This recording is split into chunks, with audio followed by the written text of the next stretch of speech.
Olá, amadas! Bora comigo para mais um dia na minha maravilhosa rotina.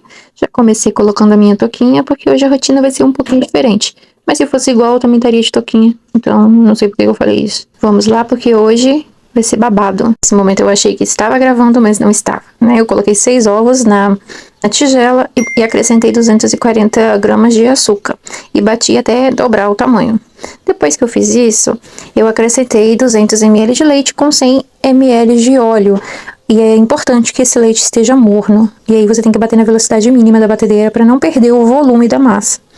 E aí você vai acrescentando bem devagarzinho e batendo bem pouquinho. Coloquei 1 colher de essência de marula, porque eu não tinha a essência de baunilha. Eu só tinha marula e laranja, então eu preferi colocar marula, fica bem gostoso. E aí eu vim peneirando 15 colheres de trigo, porque eu não queria nenhum gruminho, então eu gosto bastante de peneirar. E aí eu já fui batendo com o fouet, já não bati mais com a batedeira, porque nessa fase aqui, se você bater muito, você acaba perdendo o volume da massa. E por se tratar de um bolo chiffon, ele tem que ter o volume, né? E você vai batendo bem devagarzinho, né? Mais mexendo do que batendo, só pra esse trigo incorporar na massa toda e ele ficar bem fofinho. A gente decidiu fazer um bolo com meu sobrinho, ele tá completando 6 anos. E a mãe dele, a gente ia fazer com a mãe dele, só que aí a mãe dele chegou pra gente e falou que não ia dar pra ela fazer o aniversário dele esse ano, porque ela tem uma morfológica, né, pra fazer. E ela tem um outro bebê que vai fazer 2 anos. Então as coisas estão meio apertadas pra eles. Então eu ia fazer o bolo de aniversário, né, o meu bolo, que foi dia 21, meu aniversário, mas eu acabei não fazendo, porque eu tive muitas dores e eu acabei deixando pra lá. E aí eu falei assim, então eu vou usar os ingredientes que eu tenho em casa pra fazer um bolo bonua. Aqui eu já tô mostrando a forma já está untada e com papel manteiga no fundo, não coloquei nas laterais, só no fundo, mas eu untei ela com óleo. Aí eu já vim despejando a massa, né? Ah, gente, eu esqueci de falar que eu coloquei 1 colher de pó royal, né? Pó royal não, é fermento químico. Aqui o bolo assou. Gente, eu não sei quanto tempo ele ficou lá no forno. Eu nunca olho isso. Eu simplesmente vou ficando olhando e vou enfiando palito. Vocês podem ver que teve uma hora que eu aumentei muito a temperatura do forno e ele começou a dar bolinhas no meio. Mas não prejudicou em nada. Na verdade, só deu essas casquinhas por cima, mas relevem. Eu não sou confeiteira, gente. Eu só me finjo bastante de confeiteira. Aqui eu coloquei saquinhos plásticos. Ao fundo vocês podem ver a Aurora jogando laranja e limão pra tudo quanto é canto, porque era a diversão dela enquanto eu estava trabalhando. Aqui eu vim cortando o bolo pra mim rechear, né? Então eu corto com um fio dental, gente. Aqui, olha só, vocês podem ver que a massa fica muito maravilhosa, muito fofinha e ela não quebra. Aqui é leite com leite condensado, né? Pra umedecer o bolo. Normalmente eu umedeço com refrigerante, né? Com guaraná, mas eu não tinha. Esse recheio é um brigadeiro de beijinho. Um brigadeiro de beijinho foi bem estranho, né? Mas é um beijinho, né? Uma massa de beijinho. E aí eu já vim colocando o segundo disco da massa e umedecendo. Esse bolo era tipo um prestígio, né? O primeiro recheio era de coco e o segundo vai ser de brigadeiro gourmet. Já fui umedecendo a massa e colocando. Vocês podem ver que tá meio mole, porque ele tava muito duro, que tava na geladeira, e eu acabei aquecendo ele um pouquinho no micro-ondas e ele amoleceu demais, mas nada que desse errado. Aí eu umedeci o último disco de massa e vou tampar ele certinho, né, e vou colocar na geladeira. Isso aqui foi um dia antes, né? Foi o dia anterior. Aí eu fiz e deixei ele lá pra ficar na geladeira e ficar bem geladinho. Aqui já é o outro dia, levantei, fui fazer meu café, a Aurora admirando a minha chaleira ligada. Ela não pode ver a chaleira ligada. E aí eu já fui passando o meu balde de café, porque o dia só começa quando tem um balde de café. E já vim fazendo os docinhos, né? Eu vou fazer um docinho de leite ninho recheado com brigadeiro. Gente, eu volto a lembrar vocês que eu não sou confeiteira, tá? Eu só finjo que eu sou. Aqui eu coloquei 100 gramas de leite ninho e 100 gramas de açúcar impalpável, e aí eu fui mexendo, e aí eu lembrei que eu tinha que pesar a glucose de milho, né, porque eu preciso colocar 20 gramas de glucose de milho, para ele não ficar um doce quebradiço, né, ele ficar um doce macio. E aí eu botei a balança, tirei a tara, né, da tigela, e coloquei a glucose de milho para mim poder mexer isso tudo. O leite condensado, gente, eu não faço a medida dele. Eu simplesmente vou colocando de acordo com o que eu acho que a massa vai ficando boa. Então, eu não sei dizer o certo quanto de leite condensado eu usei, mas eu acho que mais ou menos meia caixinha de leite condensado. Aí eu já vou pegar o leite condensado e vocês vão vendo o tanto que eu vou colocando. Eu vou colocando aos poucos, porque senão vai ficar mole, né? E se eu colocar tudo de uma vez, vai desandar a massa. E aí eu vou mexendo e vou colocando mais de acordo com o que eu vejo que vai precisando. É uma pastinha bem chatinha de fazer, porque ela, no começo ela gruda muito nas mãos, por isso que eu gosto de usar luva, porque eu tenho maior gastura de sentir alguma coisa grudada nos meus dedos. Então eu já coloco as luvas pra mim não ter essa sensação, né? Mas essa pasta de leite ninho, ela é bem famosa, né? Tem várias receitas pra internet afora. E eu gosto de fazer ela porque ela fica um docinho maravilhoso. Tanto pra você comer assim, enroladinho com um brigadeiro, ou pra fazer aqueles doces personalizados, né? Que muita gente usa em festas de aniversário, né? Os doces personalizados. Mas eu, sinceramente, eu não sou muito adepta a fazer isso, porque eu não tenho coordenação motora nenhuma. Os meus doces personalizados eu teria que ter forminhas, né, ter os moldes, mas eu não tenho. Aqui ficou muito mole, eu precisei colocar mais um pouquinho de leite em pó, né? Eu tô usando leite ninho. E aí eu vou amassando até dar o ponto.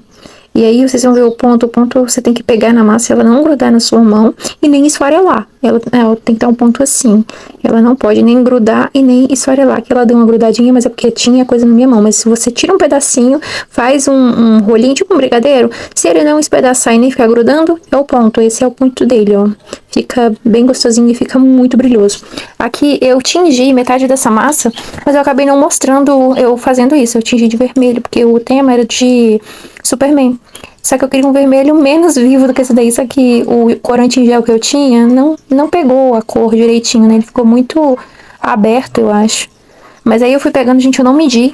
Eu não pesei a massa. Então eu fui assim, fazendo no olho. Ali eu já tinha separado as bolinhas de brigadeiro, um tanto que eu achei que ia dar, né? E aí eu fui recheando. Vocês podem ver, gente, que a massa fica muito brilhosa, fica muito bonita.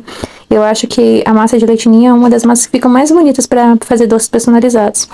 Aí aqui eu fui recheando, porque eu acho que fica muito gostoso. E aí eu fui fazendo em tudo isso daí, né? Eu fiz, né, tanto no vermelho como no branco desse jeito, recheando com o brigadeiro. Eu queria ter tingido o branco de azul, mas ia ficar muito aberto, ia ficar muito diferente. Aí eu falei, eu vou deixar branco mesmo. E era só pra gente da família mesmo, né? A família do meu esposo, né? Pai, mãe, avó e as irmãs, e os meus sobrinhos, o esposo da minha cunhada, o namorado da minha outra cunhada, a minha mãe e minha irmã. Aqui eu fiz uns brigadeiros também, aqui eu vou morder pra vocês verem como que fica por dentro, gente. Fica muito bonitinho, fica muito saboroso. É um doce que dissolve na boca, então assim, compensa muito fazer. Até quando você tem aqueles ejetores pra fazer modeladinho, só que eu não tinha nenhum ejetor de menina, só tenho de menina. Aqui eu já fui desenformando o bolo, né, que tava na geladeira. Eu falei, tá na hora já de confeitar. nesse dia eu tinha mandado a Aurora pra avó dela, porque pra confeitar bolo, né, enrolado assim, com o menino por perto, não ia dar certo. Porque ela deixa a gente quietinha por 20 minutos. No máximo, eu não ia conseguir fazer isso com 20 minutos. Vocês podem ver que ficou certinho, ficou bem estruturado. Esse bolo ficou muito gostoso. A minha irmã falou assim que era um bolo profissional. Aqui eu tô mostrando o chantilly que eu tô batendo, né? 200 gramas de chantilly. Aí eu não deixo chegar no ponto, eu deixei só dar uma firmadinha. E eu venho com 1 colher de leite condensado e 2 colheres de leite ninho. E aí eu vou batendo até dar o ponto dele, né? Pra ele ficar bem firminho. Só que esse meu, ele passou um pouco do ponto. Eu acho que eu bati demais. E aí eu tenho que acrescentar mais um pouquinho de leite condensado. Vocês vão ver ao longo do vídeo. Aí aqui eu tô colocando, né, o leitinho. E aí eu vou batendo pra estruturar, né, o chantilly. E aí ele ficou muito firme. E aí eu tive que acrescentar mais 1 colher de leite condensado. Aqui eu tive que ir lá amassar porque o leite condensado tava na geladeira, então ele tava muito firme. Aí eu coloquei 1 colher e bati. Gente, é um rolê fazer isso, tá? Eu tiro meu chapéu pra quem faz isso direto, né? Pra quem trabalha com isso, porque eu não sei se é porque eu não tenho a vocação, mas, gente, espatular o bolo também é outra tristeza na minha vida. Eu não consigo espatular direito, meu bolo não fica aquela coisa perfeitinha. Eu vou espatulando pra lá e pra cá. Se eu fosse pedreiro, isso daí tava no chão. Jesus amado, que rolê é esse? Mas eu sempre me aventuro, né? E o meu tio, né, meu falecido tio, ele era muito, muito bom como confeiteiro. Ele fazia bolos maravilhosos. E todo mundo da minha família, né, sabe fazer bolo confeitado. Todo mundo. Não tem uma pessoa da minha família que não sabe fazer. Eu tenho até uma prima que trabalha só com isso. Só que eu não trabalho profissional, eu só faço mesmo pra gente de casa. Mas pra espatular, pra deixar o bolo bonito, gente, vocês estão vendo que esse daí não é o meu forte. Eu vou fazendo, vou tentando fazer bem bonitinho, mas não fica. Eu não sei porquê, né? Talvez um dia eu aprenda. Mas eu não sei, né? Já tô chegando aos 40. Não sei se eu vou conseguir aprender, não. Aqui eu tinha feito só um círculo de pitanguinha, só que aí tinha sobrado tão pouquinho chantilly na manga, na minha manga improvisada, né? Porque vocês viram que era um saquinho. Eu não tinha manga na hora de confeitar o bolo, que eu percebi que eu não tinha manga. E aí eu acabei fazendo mais 2 círculos por dentro e vocês vão ver no final como que ficou. É que eu tinha feito um só. Gente, mas o bolo ficou bem gostoso. Ele não ficou lindo, né? Maravilhoso de aparência, mas ele ficou muito bonito, muito saboroso, né? E isso é o importante, né? O importante é o sabor. Na lateral vocês podem ver que tá tudo irregular. Ai, gente, eu queria tanto que ele tivesse ficado bonitinho, mas eu não consigo deixar ele bem espatulado. Eu queria comprar aquelas espátulas, né? Mas mais pra frente. Aqui eu já tava na casa da minha sogra, né? Com tudo certinho em cima da mesa, esperando o Noah chegar, porque era surpresa pra ele. E ele gostou, só que a gente não tirou foto, tiramos algumas fotos só, mas não filmamos ele porque ele não gosta. Então a gente preferiu preservar isso. Hoje já é outro dia, eu vim terminar o vídeo, né, no outro dia do aniversário. Não deu pra mim tirar fotos e gravar o Noah, porque ele não gosta de fotos. Então, assim, ele começa a chorar muito. Então, a gente opta por não tirar fotos dele e nem gravar ele, né? Mas ele gostou muito, ele ficou muito feliz. E aí ele falou assim, titia, eu pedi pro Papai do Céu pra mandar um anjinho pra me fazer uma festa de aniversário. Tadinho, fiquei muito feliz. Porque a mãe dele tá bem apertada, né? A mãe dele tem um bebê que vai fazer 2 anos em agosto e ela tá gestante. E o do meio dela, né? O bebezinho dela, ele faz tratamento de alergias e fica bem caro. E agora esse mês também ela tem a morfológica. E aí ela falou assim, ó, não vai dar pra mim fazer o aniversário do Noah, nem um bolinho. Aí eu ia fazer um bolinho no meu aniversário, né? Que foi dia 21. Eu acabei não fazendo. Então eu falei assim, eu vou fazer o bolinho pro Noah. Não me custa nada, né? Eu sempre fiz os bolinhos, né? Eu gostava de fazer. Antes de perder minha primeira bebê, eu tinha o hábito, né, de fazer. Aí o ano passado que eu comecei a fazer, voltar, né, a fazer de novo, porque depois disso eu tinha perdido um pouco da vontade de fazer. Mas eu fiquei muito feliz que ele gostou, né? Eu espero que vocês também tenham gostado. Não ficou assim um vídeo profissional, porque eu não sou, infelizmente eu não sou profissional, né? Eu estou aprendendo. E é isso, gente. Eu espero que tenham gostado. Comentem se vocês gostaram. E beijos, fiquem todos com Deus. E até o próximo vídeo, se Deus quiser.